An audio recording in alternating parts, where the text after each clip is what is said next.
আসসালামু আলাইকুম। আজকে ভুট্টা শেষ, তাই আজকে ভুট্টা মাড়াই করে আর কি খাওয়ানো হবে গরুর। তাছাড়া খাওয়ানো যাবে না, তাই সকাল সকাল কাজে লেগে গেলাম। ভুট্টা মাড়াই 2-3 পদ ধান গম দিয়ে কি ভাজায়া তারপরে ভাঙাচ্ছি। আমার ভাগ্নে আছে সাথে, আমাকে ওখানে সাহায্য করতেছে।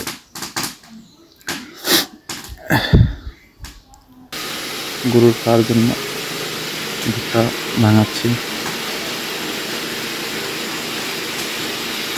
খড় ঘাস কাটা মেশিনের সাথে ভুট্টা বাইন অ্যাডজাস্ট, এটা ভুট্টা বাই করা মেশিন। দুইটার কাজ একসাথেই করা যায়।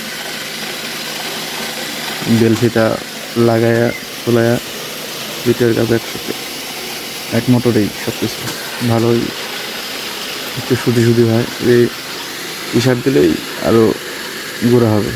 আমি সুদি করি।